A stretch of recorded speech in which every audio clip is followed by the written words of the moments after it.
ಕಾಂಗ್ರೆಸ್ನ ಚೊಂಬು ಆಡ್ಗೆ ಬಿಜೆಪಿಯ danger add ಪ್ರತಿಯಾಗಿ ಜಾಹೀರಾತಿಗೆ ಜಾಹೀರಾತಿನಿಂದಲೇ ಕೇಸರಿ ಪಡೆ ಕೌಂಟರ್ ಕೊಡ್ತಾ ಇದೆ.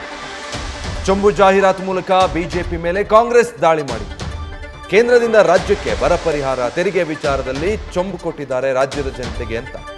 ಅದೇ ರೀತಿಯ ಜಾಹೀರಾತಿನ ಮೂಲಕ ಈಗ ಬಿಜೆಪಿ ಕೂಡ ಕೌಂಟರ್ ಅಟ್ಯಾಕ್ ಮಾಡಿದೆ ಕಾಂಗ್ರೆಸ್ ಮೇಲೆ. ಇವತ್ತು ಬಿಜೆಪಿಯಿಂದ ಜಾಹೀರಾತು ಬರ್ತಾ ಇರೋದು ಕಾಂಗ್ರೆಸ್ ಡೇಂಜರ್ ಎಚ್ಚರಿಕೆ ಅಂತ ಬಿಜೆಪಿ ಮತ್ತೊಂದು ಜಾಹೀರಾತಿನ ಮೂಲಕ ಕಾಂಗ್ರೆಸ್ಗೆ ಕೌಂಟರ್ ಕೊಟ್ಟಿದೆ. ಕಾಂಗ್ರೆಸ್ನ ಈ ಚೊಂಬು ಆಡ್ ಮತ್ತೆ ಅದಕ್ಕೆ ಸಂಬಂಧಪಟ್ಟಂತಹ ಪ್ರತಿಭಟನೆ ಬಾರಿ ಸದ್ದು ಮಾಡಿತ್ತು. ನೋಡಿ, ಎರಡು ಆಡ್ಗಳನ್ನು ಗಮನಿಸ್ತಾ ಇದ್ದೀರಾ. ಎಡಭಾಗದಲ್ಲಿ ನೋಡ್ತಾ ಇರೋದು ಮೊದಲು ಕಾಂಗ್ರೆಸ್ನವರು ಕೊಟ್ಟಂತಹ ಆಡ್. ಇದು ಕರ್ನಾಟಕಕ್ಕೆ ಮೋದಿ ಸರ್ಕಾರ ಕೊಟ್ಟ ಕೊಡುಗೆ ಚೊಂಬು, ಖಾಲಿ ಚೊಂಬು ಕೊಟ್ಟಿದ್ದಾರೆ ಅಂತ ಆ ಪೇಪರ್ ಆಡ್ ಕೂಡ ಕೊಟ್ಟರು, ಜೊತೆಗೆ ಪ್ರತಿಭಟನೆ ಮಾಡಿದ್ರು. ಬಲಭಾಗದಲ್ಲಿ ನೀವು ನೋಡ್ತಾ ಇರೋದು ಕಾಂಗ್ರೆಸ್ ಡೇಂಜರ್ ಅನ್ನುವಂಥ ಪೋಸ್ಟರು, ಬಿಜೆಪಿ ರಿಲೀಸ್ ಮಾಡಿರುವಂಥ ಆ್ಯಡ್. ಅದು ಡೀಟೇಲ್ಸ್ ಕೊಡ್ತಾರೆ. ಗಣಪತಿ ಲೈವ್ನಲ್ಲಿ ಜಾಯ್ನ್ ಆಗ್ತಾ ಇದ್ದಾರೆ. ಗಣಪತಿ, ವಿಧಾನಸಭಾ ಚುನಾವಣೆ ಸಂದರ್ಭದಲ್ಲೂ ನೋಡಿದ್ವಿ, ಪೋಸ್ಟರ್ಗಳನ್ನು ರಿಲೀಸ್ ಮಾಡಿ ಒಂದು ಅಭಿಯಾನದ ರೀತಿ ಜಟಾಪಟಿ ನಡೆದಿತ್ತು ಎರಡು ಪಕ್ಷಗಳ ನಡುವೆ. ಅಂಥದ್ದೇ ಪರಿಸ್ಥಿತಿನ ಈಗ ಲೋಕಸಭಾ ಚುನಾವಣೆಗೆ ಈ ಚೊಂಬಿನ ಆ್ಯಡ್ಗೆ ಪ್ರತಿಯಾಗಿ ಬಿಜೆಪಿಯ ಡೇಂಜರ್ ಆ್ಯಡ್ನಲ್ಲಿ ಏನೆಲ್ಲ ಉಲ್ಲೇಖಿಸಿದ್ದಾರೆ.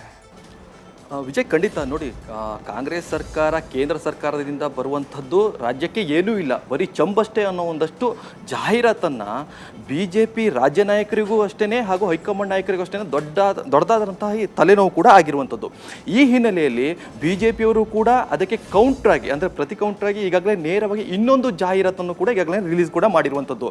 ಕರ್ನಾಟಕಕ್ಕೆ ಚೊಂಬು ಕೊಟ್ಟರೆ ಈಗ ಕರ್ನಾಟಕಕ್ಕೆ ಕಾಂಗ್ರೆಸ್ ಡೇಂಜರ್ ಅನ್ನೋ ರೀತಿಯಲ್ಲಿ ಒಂದಷ್ಟು ಜಾಹೀರಾತನ್ನು ಬಿಡುಗಡೆಯನ್ನು ಮಾಡಿರುವಂಥದ್ದು. ಯಾವ ಲೆಕ್ಕಾಚಾರದಲ್ಲಿ ಡೇಂಜರ್ ನೋಡಿ, ಕರ್ನಾಟಕದಲ್ಲಿ ಕಾಂಗ್ರೆಸ್ ಇದ್ದರೆ ಎಷ್ಟು ಯಾವೆಲ್ಲ ಸಮುದಾಯಕ್ಕೆ ಯಾವೆಲ್ಲ ಇಲಾಖೆಗೆ ಡೇಂಜರ್ ಆಗಿರೋದು ಅನ್ನೋದು ಕೂಡ ಒಂದಷ್ಟು ವಿಚಾರಗಳನ್ನು 7-8 ವಿಚಾರಗಳನ್ನು ಇಟ್ಕೊಂಡು ಇವತ್ತು ಜಾಹೀರಾತನ್ನು ಹೊಡಿಸಿದ್ದಾರೆ. ಅಂದರೆ ಪ್ರಮುಖವಾಗಿ ನಾವು ಹೇಳೋದಾದರೆ ದಲಿತರಿಗೆ ಮೀಸಲಿಟ್ಟಿರುವಂಥ ಹಣ ಇರ್ಬೋದು, ಅದು ಇವತ್ತು ಯಾವುದಕ್ಕೆ ಬಳಕೆ ಆಗ್ತಾ ಇದೆ. ಅದೇ ರೀತಿಯಾಗಿ ಕುಕ್ಕರ್ ಬಾಂಬ್ ಬ್ಲಾಸ್ಟ್ ಇರ್ಬೋದು, ಹಾಗೆ ಕಾನೂನು ಸುವ್ಯವಸ್ಥೆ ಎಷ್ಟರ ಮಟ್ಟಿಗೆ ರಾಜ್ಯದಲ್ಲಿ ವೈಫಲ್ಯ ಕಂಡಿದೆ, ಈ ವಿಚಾರವನ್ನು ಕೂಡ ಈಗಾಗಲೇ ಇದೇ ಜಾಹೀರಾತಲ್ಲಿ ಪ್ರಕಟವನ್ನು ಮಾಡಿದ್ದಾರೆ. ಒಟ್ಟಾರೆಯಾಗಿ ಹೇಳೋದಾದ್ರೆ ನೋಡಿ, ಕಾಂಗ್ರೆಸ್ ಬಿಡುಗಡೆ ಮಾಡಿದಂತಹ ಜಾಹೀರಾತಿಗೆ ಪ್ರತಿ ಕೌಂಟರ್ ಆಗಿ ತಿರುಗೇಟು ಕೊಡಲಿಕ್ಕೆ ಬಿಜೆಪಿ ಹೊಸದಾದಂತಹ ಒಂದು ಜಾಹೀರಾತನ್ನು ಬಿಡುಗಡೆ ಮಾಡಿದೆ. ಆದರೆ ಚುನಾವಣೆ ಹೊತ್ತಲ್ಲಿ ಎರಡೂ ಪಕ್ಷಗಳು ಎರಡೂ ರಾಜಕೀಯ ಲೆಕ್ಕಾಚಾರದಲ್ಲಿ ನೋಡೋದ್ರೆ, ಲಾಭ ಮತ್ತು ನಷ್ಟಾಚಾರದ ಲೆಕ್ಕಾಚಾರದಲ್ಲಿ ನೋಡೋದ್ರೆ ಎರಡೂ ಪಕ್ಷಕ್ಕೂ ಕೂಡ ಅವರವರ ಒಂದಷ್ಟು ಯೋಜನೆಗಳಿರ್ಬೋದು ಅಥವಾ ಸರ್ಕಾರ ಮಾಡಿರುವಂಥ ಎಡವಟ್ಟುಗಳಿರ್ಬೋದು, ಅದನ್ನು ಇವತ್ತು ಜನರ ಮುಂದೆ ಪ್ರದರ್ಶನ ಇಟ್ಟಿರುವಂಥದ್ದು. Vijay, thank you Ganapathi. News first, ನಿರ್ಭೀತಿಯಿಂದ ನಿಮ್ಮ ಪರವಾಗಿ.